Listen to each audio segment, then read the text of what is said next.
ఆంధ్రప్రదేశ్లో పలు పోలింగ్ కేంద్రాల వద్ద ఉద్రిక్త పరిస్థితి కొనసాగుతోంది. ఆంధ్రప్రదేశ్లో పోలింగ్ కేంద్రాల దగ్గర ప్రస్తుతం దౌర్జన్యకాండ కనిపిస్తోంది.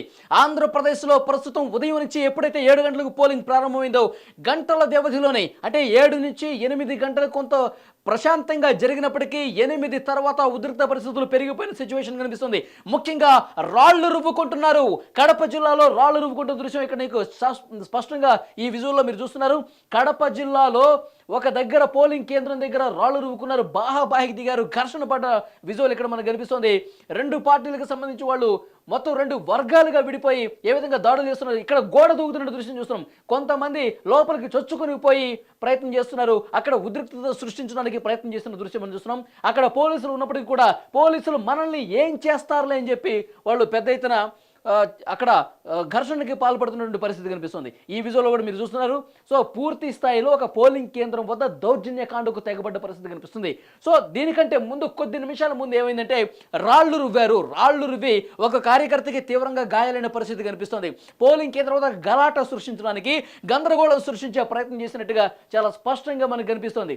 ఈరోజు ఉదయం నుంచి జరిగిన ఘటనలు ఒకసారి లేటెస్ట్ అప్డేట్స్ మీకు చూపించే ప్రయత్నం చేస్తాను. అన్నమయ్య జిల్లా పుల్లంపేటలో కూడా పాపక్క గారిపల్లె పోలింగ్ కేంద్రంలో వైకాపా నేతలు అరాచకానికి పాల్పడ్డారు. తెలుగుదేశం పార్టీ ఏజెంట్లను కూడా తీసుకెళ్లిన పరిస్థితి కనిపిస్తుంది. ఇటు ప్రకాశం జిల్లా కావచ్చు, శ్రీకాకుళం జిల్లా కావచ్చు, మాచర్ల దగ్గర కూడా ఇలాంటి ఉద్రిక్త పరిస్థితులే కనిపిస్తున్నాయి.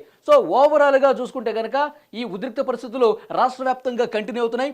ముఖ్యంగా కడప జిల్లాకు సంబంధించి ఏదైతే ఘర్షణ జరిగిందో ఆ ఘర్షణకు సంబంధించి ఎస్పీ సిద్ధార్థ కౌశల్ మానిటరింగ్ చేస్తున్నారు. వాళ్ళ పేర్లు రాసుకుంటున్నారు.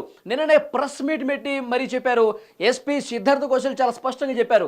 ఎవరైతే ఉద్రిక్తతలకు కారణమవుతారో, ఎవరైతే హింసకు పాల్పడతారో, ఎవరైతే అక్కడ పూర్తిగా హింసను రాజేసేందుకు కుట్ర పన్ని ప్రయత్నం చేస్తారో వాళ్ళ మీద డెఫినెట్గా చర్యలు తీసుకుంటామని నిన్ననే చాలా స్ట్రిక్ట్గా వార్నింగ్ ఇచ్చారు. వాళ్ళని ఊళ్ళో కూడా ఉంచనివ్వను, పోలింగ్ అయిపోయిన తర్వాత వాళ్ళ పని పడతానని చెప్తున్నారు. ఇప్పుడు అదే పనిలో ఉన్నారు. కడప జిల్లాకు సంబంధించి ఇక్కడ చూస్తున్నాము మనం ఉద్రిక్తతకు కారణమయ్యారు.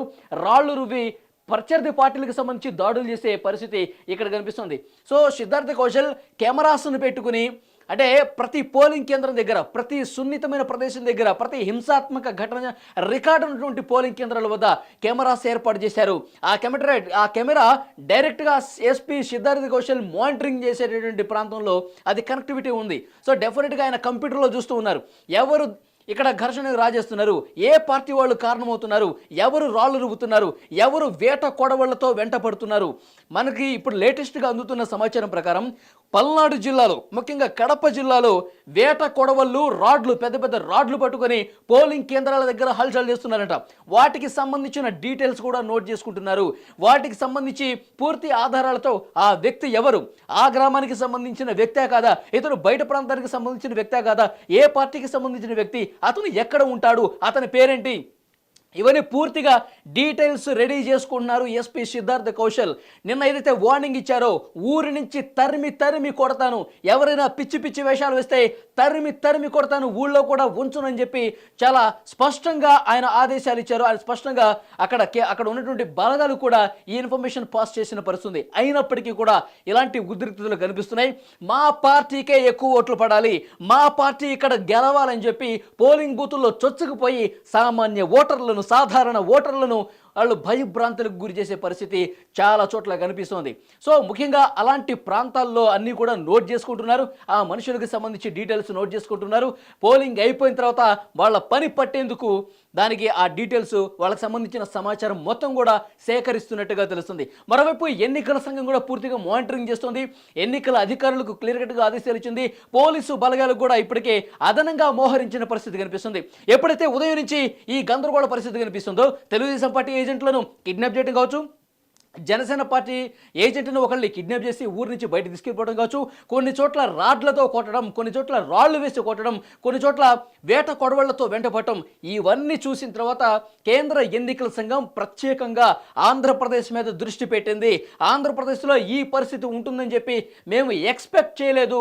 మేము అక్కడక్కడ చెదురుమదురు ఘటనలు జరుగుతున్నాయి అనుకున్నాం, కానీ ఇంత దారుణమైన పరిస్థితుల్లో ఈ విధంగా దాడులు జరుగుతాయని మేము ఊహించలేదన్నట్టుగా కేంద్ర ఎన్నికల సంఘం నుంచి సమాచారం వస్తుంది. కేంద్ర ఎన్నికల సంఘం అధికారులు ఇప్పటికే రాష్ట్రంలో ఉన్న అధికారులకు సమాచారం ఇచ్చారు, రాష్ట్రంలో ఉన్న పోలీసు యంత్రాంగానికి సమాచారం ఇచ్చారు.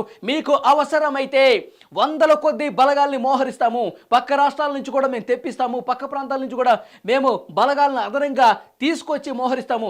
ఎక్కడైతే ప్రశాంతంగా జరుగుతుందో, ఎక్కడైతే అవసరం లేదో బలగాలు, అక్కడి నుంచి కూడా ఎక్కడైతే హింసాత్మక ఘటనలు జరుగుతున్నాయో, దాడులు జరుగుతున్నాయో అక్కడ మోహరించండి, అక్కడ పరిస్థితిని అదుపులోకి తీసుకురానని చెప్పి చాలా క్లియర్ కట్గా ఆదేశాలు ఇస్తున్నటువంటి పరిస్థితి కనిపిస్తుంది. ఈరోజు ఉదయం వరకు ఉన్నటువంటి రిపోర్టు మీకు తెలియజేసే ప్రయత్నం చేస్తాను. పల్నాడు జిల్లా మాచర్ల మండలం అండి, ఖమ్మంపాడులో అక్కడ తీవ్ర ఉద్రిక్త పరిస్థితి కనిపిస్తుంది. టీడీపీ అలాగే వైసీపీ కార్యకర్తలు కొట్టుకున్నారు, రాడ్లతో గొడ్డళ్ళు వేట కొడవళ్లతో దాడికి పాల్పడ్డ పరిస్థితి ఉంది. సో అన్నమయ్య జిల్లా రైల్వే కోడూరు నియోజకవర్గంలో కూడా సేమ్ ఇలాంటి పరిస్థితి ఉంది. టీడీపీ కార్యకర్త జడ రాంప్రసాద్ను వైసీపీ కార్యకర్తలు చితకబాదారు. సో అలాంటి సిచ్యువేషన్ ఇక్కడ కనిపిస్తోంది. ఒక దగ్గర ఎస్ఐ కూడా ఓవర్ యాక్షన్ చేసిన పరిస్థితి ఉంది. నంద్యాల జిల్లా డోన్ నియోజకవర్గం ప్యాపిల్లో ఎస్ఐ జగదీశ్వర్ రెడ్డి కూడా ఆయన ఈ అత్యుత్సాహం ప్రదర్శించాడు. పోలింగ్ కేంద్రం వద్ద మార్కెట్ యార్డ్ చైర్మన్ నారాయణమూర్తిపై చేయి చేసుకున్న పరిస్థితి కనిపిస్తుంది. ఒక పక్కన రాళ్లతో కొట్టుకుంటున్నారు. కడప జిల్లాలో ఉన్నటువంటి సిచ్యువేషన్ ఇది మీకు స్క్రీన్ మీద కనిపిస్తుంది. కడప జిల్లాలో పూర్తిగా రాళ్లతో దాడులకు పాల్పడ్డ పరిస్థితి కనిపిస్తుంది. పోలింగ్ పూర్తిగా నిలిచిపోయిందండి. ఒక గందరగోళ వాతావరణం కనిపిస్తుంది. కానీ పోలీసు బలగాలు ఇక్కడ కనిపించట్లేదు. ఇక్కడ గోడ దూకే ప్రయత్నం చేస్తున్నాడు. గోడ దూకి అక్కడ పోలింగ్ బూత్లోకి వెళ్ళి ఓటర్లను ప్రభావితం చేద్దాం అనుకున్నాడు. ఈవీఎంల మిషన్లు బయటకు తీసుకురండి, ఈవీఎం మిషన్లు నేను కాల్చి పడేస్తానని చెప్పి అతను ఈ విధంగా గందరగోళం చేస్తుంటే ఎవరో పట్టించుకున్న పరిస్థితి లేదు. ఒకటి ఇద్దరు మంది అక్కడ, ఒకళ్ళిద్దరు మాత్రం పోలీసులు ఉన్నారు. ఇంతమంది వందల మందిని నిలువరించలేని పరిస్థితి ఇక్కడ చాలా స్పష్టంగా మనకి కనిపిస్తుంది. ముఖ్యంగా కడప జిల్లాకు సంబంధించి చాపాడు మండలం అండి, గులవలూరులో వైకాపా కార్యకర్తలు దౌర్జన్యానికి దిగారు. టీడీపీ ఏజెంట్ మీద దాడి చేసి పోలింగ్ స్టేషన్ నుంచి బయటకు లాగేశారు. సో ఈ పరిస్థితి మనకు కనిపిస్తుంది. సో పూర్తి స్థాయిలో ఈ పరిస్థితిని కంట్రోల్లోకి తీసుకురావడానికి అధికారులు కూడా చర్యలు చేపట్టినట్టుగా తెలుస్తుంది. అయినప్పటికీ మాత్రం దాడులు ఆగట్లేదు. మాజీ ముఖ్యమంత్రి నారా చంద్రబాబు నాయుడు ఒక విషయం చాలా స్పష్టంగా చెప్పారు. ఎన్ని దౌర్జన్యాలు చేసినా, ఎన్ని దాడులకు తెగబడ్డా ప్రజలు మా వైపే ఉన్నారని ఆయన వర్షం చెప్పుకునే ప్రయత్నం చేశారు. సో ఓవరాల్గా చూస్తుంటే గనక పరిస్థితులు చేయి దాటిపోతుందని ఒక అనుమానం అయితే కనిపిస్తుంది. సాధారణ పౌరులు, సాధారణ ఓటర్లు పోలింగ్ బూత్కు వచ్చి ఓటు వేయాలంటే భయపడే పరిస్థితి కనిపిస్తుంది. కానీ మనం టీవీ విజ్ఞప్తి చేస్తుంది, మీరు భయపడవద్దు. మీ ఐడెంటిటీ కార్డు తీసుకొని మీరు రండి, ధైర్యంగా పోలింగ్ బూత్కు రండి, స్వేచ్ఛగా ఓటేయండి. ప్రజాస్వామ్యంలో ఒక బాధ్యతాయుతమైనటువంటి ప్రజాస్వామ్యం మనకు కల్పించిన, మన రాజ్యాంగం మనకు కల్పించినటువంటి హక్కు, ఓటు హక్కు. ధైర్యంగా మీ ఓటు హక్కును వినియోగించుకోండి. మీకు ఇబ్బందికర పరిస్థితులు ఏమైనా ఉంటే, అక్కడేమైనా మీ పోలింగ్ బూత్ దగ్గర ఏమైనా గందరగోళ పరిస్థితి ఉంటే సో పోలీసులకు ఇన్ఫార్మ్ చేయండి, ఎన్నికలకు సంబంధించిన సిబ్బందికి ఇన్ఫార్మ్ చేయండి. మీరు ధైర్యంగా ఓటు వేయాలని చెప్పేసి మనం టీవీ కూడా విజ్ఞప్తి చేస్తున్న పరిస్థితి కనిపిస్తుంది. ముఖ్యంగా రాష్ట్ర వ్యాప్తంగా చాలా నియోజకవర్గాల్లో ప్రశాంతత జరుగుతున్నప్పటికీ కూడా ముఖ్యంగా ఒక 20-30 నియోజకవర్గాల్లో ఇట్లాంటి ఉద్రిక్త పరిస్థితులు కనిపిస్తున్నాయి. ముఖ్యంగా పల్నాడు జిల్లాలో కావచ్చు, రాయలసీమ జిల్లాలో కావచ్చు. సో గోదావరిలో చాలా తక్కువ ఘటనలు జరిగినాయి. సో ఓవరాల్గా చూసుకుంటే పల్నాడు, ఇట్లు రాయలసీమ, సో ఈ ప్రాంతాల్లో అయితే తీవ్ర ఉద్రిక్త పరిస్థితులకు కారణమవుతుంది. టీడీపీ ఏజెంట్లను, జనసేన ఏజెంట్లను కిడ్నాప్ చేయడం ఏంటండి, ఎంత దారుణం. ఏజెంట్లను కిడ్నాప్ చేసే పరిస్థితి వచ్చిందంటే అక్కడ భద్రతా బలగాల డొల్లతనం ఏ విధంగా ఉందో, భద్రతకు సంబంధించిన ఏవైతే పాటించాలో అవి పూర్తిగా నీరుగారిన పరిస్థితి కనిపిస్తోంది. సో అక్కడ అదనపు బలగాలు మోహరించాలా, టీడీపీ, జనసేన ప్రతిపక్ష పార్టీలకు సంబంధించి ఏజెంట్లకు భద్రత కల్పించాల్సిన అవసరం కనిపిస్తుంది. ఎక్కడైతే దాడులకు కారణమవుతున్నారో వాళ్ళని కఠినంగా శిక్షించాల్సిన అవసరం కనిపిస్తుంది. కేంద్ర ఎన్నికల సంఘం దీని మీద చాలా సీరియస్గా వ్యవహరించాల్సిన అవసరం కనిపిస్తుంది. ముఖ్యంగా కొన్ని చోట్ల ఈవీఎంలను కూడా కింద నేలకేసి కొట్టి ధ్వంసం చేస్తున్నారంట. ఏంటి అసలు ఏం జరుగుతుంది? రాజ్యాంగం అసలు ఇక్కడ సరిగ్గా అమలవుతుందా లేదా? మాకు అసలు రక్షణ లేదు. అసలు ఓట్లు ఎవరేస్తున్నారో కూడా అర్థం కాని పరిస్థితి కనిపిస్తుంది. తలకాయలు పగలగొడుతున్నారు. కనీసం మాకు అసలు మా ప్రాణాలు మేము రక్షించుకునే పరిస్థితి ఉందా, మేము సేఫ్గా మళ్ళీ ఇంటికి వెళ్ళే పరిస్థితి ఉందా అని చెప్పి లబోదిబోం అంటూ ఏడుస్తున్న పరిస్థితి చాలా నియోజకవర్గాల్లో కనిపిస్తుంది. మహిళలను కూడా చూడకుండా వాళ్ళు ఈడ్చికెళ్తున్నారు, తలలు పగలగొడుతున్న పరిస్థితి కనిపిస్తుంది. సో డెఫినెట్గా అధికారులు చాలా సీరియస్గా వ్యవహరించాల్సిన అవసరం కనిపిస్తుంది. మాన ప్రాణాలకు రక్షణ లేని ఈ సమాజంలో మనం బతుకుతున్నామా, ఇంత దారుణమైనటువంటి వ్యవస్థ ఇక్కడ ఉందా అని చెప్పి వాళ్ళందరూ కూడా ఆందోళన చెందుతున్నటువంటి సిచ్యువేషన్ కనిపిస్తుంది. సో ఓవరాల్గా చూసుకుంటే కనుక కడప జిల్లా కావచ్చు, కర్నూలు కావచ్చు, అనంతపురం కావచ్చు, పల్నాడు జిల్లా కావచ్చు, సో ఇక్కడ ఉద్రిక్తతలు ఎక్కడైతే జరుగుతున్నాయో, ఎక్కడైతే భయకంపిత వాతావరణం ఉందో దాన్ని సెటరేట్ చేయాల్సిన పరిస్థితి కనిపిస్తుంది. ఇప్పటికే కడప జిల్లా ఎస్పీగా ఉన్న సిద్ధార్థ్ కౌశల్ అన్ని నోట్ చేసుకుంటున్నారు, ఆధారాలు తీసుకుంటున్నారు, వాళ్ళ మీద చర్యలు తీసుకోవడానికి రెడీ అయిపోయినట్టుగా తెలుస్తుంది. కొన్ని చోట్ల పోలింగ్ కేంద్రాల దగ్గరికి సిద్ధార్థ్ కౌశల్ వెళ్ళారు, కొన్ని చోట్ల లాఠీ చార్జ్ చేశారు, పరిస్థితిని అదుపులోకి తీసుకొచ్చే ప్రయత్నం చేశారు. కానీ అక్కడ కంట్రోల్లోకి వచ్చింది. కానీ మొత్తం జిల్లా మొత్తం ఆయన తిరగలేరు కదా, జిల్లా మొత్తం ఆయన పర్యవేక్షణ ఎట్ ఏ టైం చేయలేరు కదా.